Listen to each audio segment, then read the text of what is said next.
Today, on the 4th of April 2024, the most important tournament of the year has just started. It's the FIDE Candidates event in Toronto. 8 top players, both in the women's section and the men's section, are battling it out to determine who is later in the year going to challenge the world champion. In the men's section, it's of course the question who is going to play against the Chinese world champion Ding Liren.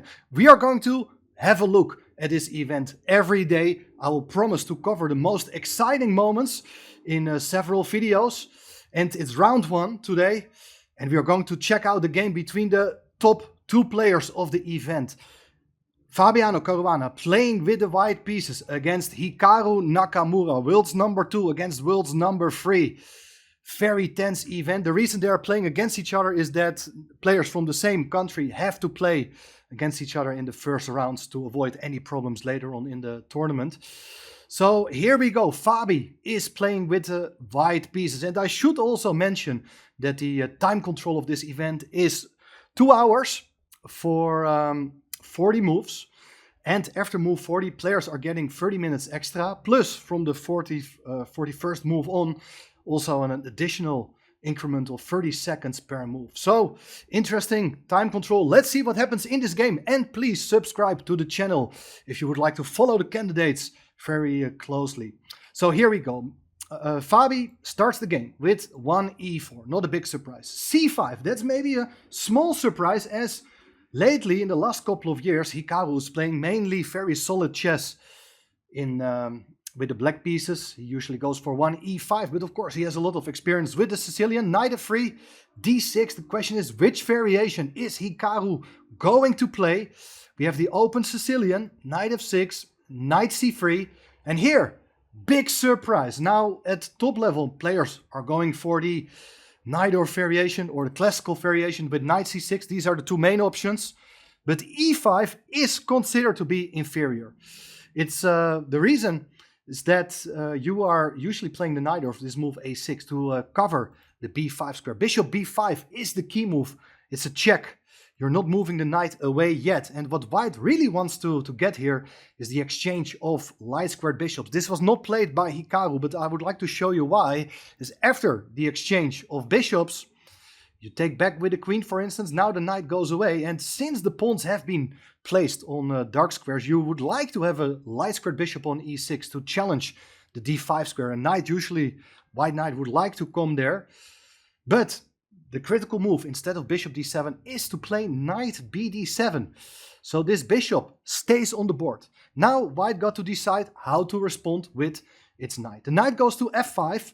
Looks like a nice square. You're attacking the pawn on d6. But black here plays the move a6 first, questioning this bishop on b5.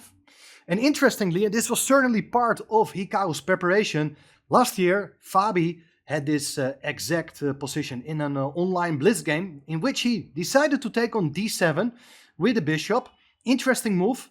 He went on to lose, so it has nothing to do with this move itself. It's a reasonable option, but for this occasion he decided to play the move bishop a4, maintaining the pressure against that knight. Knight is pinned, therefore black goes for the move b5, attacking the bishop one more time. Bishop goes back, and now the knight comes to c5, attacking the bishop. Also the pawn on d6 is now well defended again.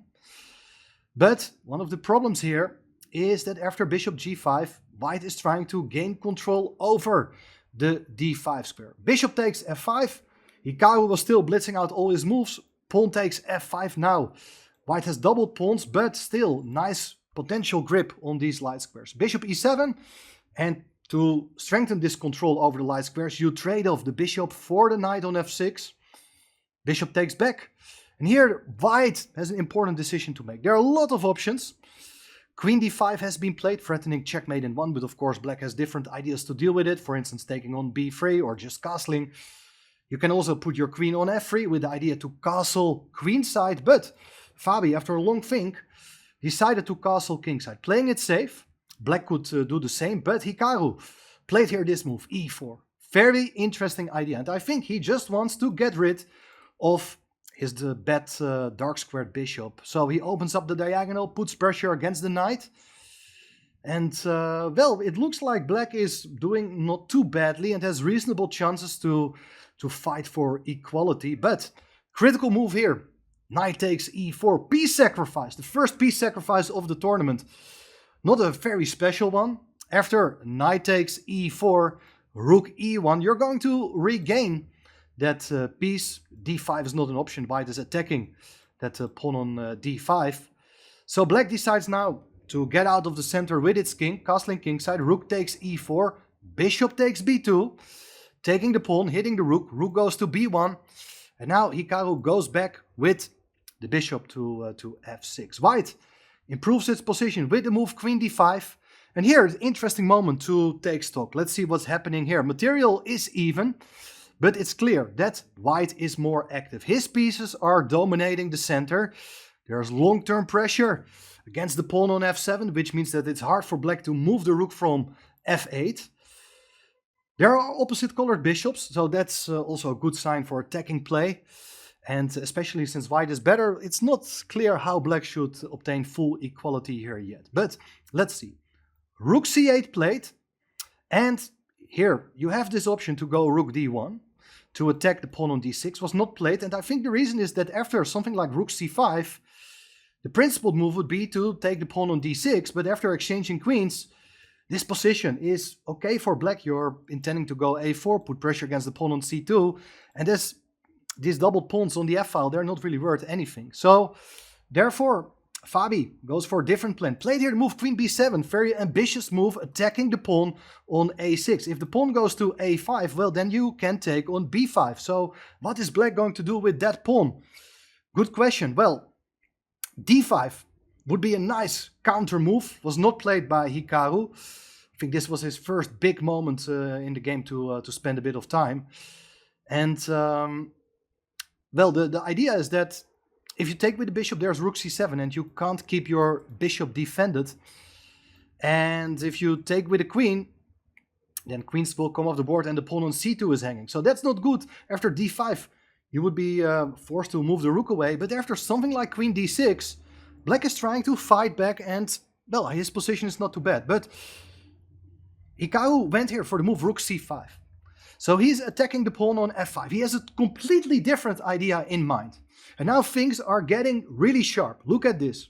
Queen takes a6. White captures the pawn. Black also takes the pawn on f5. Material is still even. But now the rook comes to d1. So white is hitting the pawn on d6. And here the move d5 is played. Attacking the rook on e4. Rook is defending the pawn on d5. And the rook goes to b4. So the pawn on b5 is threatened to be taken here. And how to react? It's impossible to defend that pawn on b5 twice. It's hit by both the queen and the rook, so you're going to lose this pawn as black. And, well, difficult decision to make here. Something like queen e7 with the idea to look for counterplay with queen e2 comes into consideration. Although after queen takes b5, white is capturing the pawn, neutralizes the threat, and, well, black is worse, definitely. But here, Hikaru went for the move bishop c3, hits the rook on b4. Rook takes b5, the pawn is lost. It's captured by the rook. White is also threatening to take on d5, but here the idea of Hikaru Nakamura is to sacrifice the rook on f2. Is this something Fabi had seen in advance? Well, things are incredibly sharp now. Can the rook just be captured here? If you do take with the king on f2, there's queen h4 check, and all of a sudden your king is lacking support from the other pieces. The pawns are gone. And if you try to go back with your king into the corner, there's bishop d4 check. And obviously you cannot eliminate this bishop because of queen e1 with checkmate. So if the king goes into the corner, then you're rook down as black. But with bishop e5, you're threatening checkmate.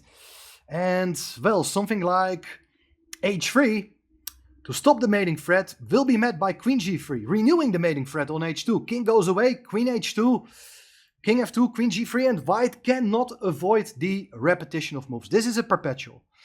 The alternative is to block this with the move g3, but then the bishop takes, renewing the mating threat. Pawn cannot capture, is not allowed to do that. If you play rook d2 to defend that pawn on h2, there is queen e4 check. And if you go rook g2, queen e1, there's nothing you can do against this perpetual. So Very interesting, practical attempt, sacrificing the rook, but white doesn't have to capture. Rook b takes d5 was played. The rook is still hanging, and you're setting up a threat against the queen on d8. So the queen comes into the game. Queen h4. And of course, don't play a stupid move like g3 because of checkmate on h2. Of course, that's not something you will see in this candidates tournament. White decides here to bring back the queen, hitting the bishop on c3. But rather than moving the bishop, rook f6 is played. Interesting idea. With the point, the bishop can't be captured because of queen f2 check. After king h1, queen f1, it's going to be back rank mate. So now after rook f6, you see queen f2 could be a very annoying move. And therefore, white played the move g3, attacking the queen. The queen is hanging. Also the bishop on c3. Therefore, queen to b4. But you cannot easily deflect the queen here. That's not really gonna work. You have always a check on b6, for instance. If you play here rook b5, attacking the queen, and the queen now, it seems like it has to give up the protection of the bishop, but after queen g4, well, the bishop still can't be taken, as then the rook on d1 will be captured. So, back to the game. Instead of rook b5, white played here move king g2, getting out of any potential checks. It's a typical strategy with major pieces and opposite colored bishops to place your pieces on the color of your own bishop. Now the king is relatively safe, cannot be attacked. Well, here we see rook b5 is a serious idea here for white. So bishop goes back. So the bishop will not be hanging. And here, white is still a pawn up. It's definitely not easy to convert because your pawns are still far away, and with opposite colored bishops, the bishops are unable to contest each other. So you also still have to be very careful regarding your own king safety. But what white should do here is try to keep playing for the initiative with a move like rook d7. This rook is super active, and together with the bishop and the other pieces, you have still very good chances to fight for an advantage. But instead, white decided here to aim for simplifications with the move rook f5. It's a very understandable move because the rook on f6 is considered to be one of best pieces for black. But after the move g6, attacking the rook, rook takes f6, bishop takes f6. Now, white no longer has that very active rook to maintain the pressure against the pawn on f7. After queen f3, bishop is under threat, and the idea of white here is to meet something like king g7 with the move rook to d7, and black is completely stuck here. Why? This rook cannot go away. You have to keep this pawn defended. Bishop can also not move, and white has still a lot of ideas to keep making progress here by advancing the pawns, for instance, and black is unable to make any active moves with its other pieces. So instead of king g7, very important moment, black played here the move queen e7 to defend the pawn, defend the bishop, and prevent the rook from entering on the 7th rank. This is the key defensive move, after which black has been enabled now to use the rook again. a4 played, king g7, defending the bishop one more time, a5, the pawn looks like it's pretty fast, but there is this move, rook a8, look at this brilliant idea. So you're just attacking the pawn, but if you do take the rook in the corner, well, there is queen e2 check, and you can take the rook next, but also after king to h3, you have queen h5 at least, and white is unable to make progress. So I love this idea, rook a8. Beautiful defensive try. White played rook d5 to defend the pawn, rook to a7, and there is rook to b5. So defending the pawn still, queen to d8, renewing the threat against the pawn, and white, unfortunately for him, doesn't have that many great ideas to attack to protect the pawn one more time. Even if you would play queen d5, you can just exchange queens and the bishop will come to c3 to wrap up the pawn on a5. So white played here rook d5, queen c7, and the pawn will be gone. White played h4, rooks are getting exchanged, and of course white calculated a bit deeper, played here queen b7 to win this pawn on f7. Queen goes back to d8, so that after queen takes f7, the king can go away to h6. It's absolutely safe. The bishop is defended by the queen. And after king h3, well, white just cannot make any progress. After queen e7, Black is ready to swap queens. If that happens, it's just a dead roll. You can just blockade the square. The only thing you have to do is trade off a few more pawns. Keep in mind also that white is even having the wrong colored bishop. The bishop is not controlling the queening square, which means that the only thing black needs to do is get rid of the c and the g pawn. Then it's a draw. Anyway, white played here the move queen to c4, keeping queens on the board. But after queen to e3, Hikaru offered a draw. It is completely equal here. Despite the extra pawn, black is about to go bishop e5 and threaten even checkmate. So here the draw was accepted. I mean, white can play something like queen f4 and accept this exchange of queens, but there's no way to make progress. So that is an absolutely thrilling start of the Candidates 2024. Let me know in the comments, in the chat, what do you think about Fabi's and Hikaru's winning chances to become the new challenger of Dingley Ren. I mean, after one round, we still don't know, so please get these predictions in. Personally, I think Fabi is still having a very good chance, of course. Despite his draw in round one, it's not a really bad result, but probably Hikaru is the one who is relieved after this very spectacular escape. Thanks for tuning in. More games are going to be covered in the next couple of days, and don't forget to subscribe to the channel. Thanks for doing that, and see you very soon again.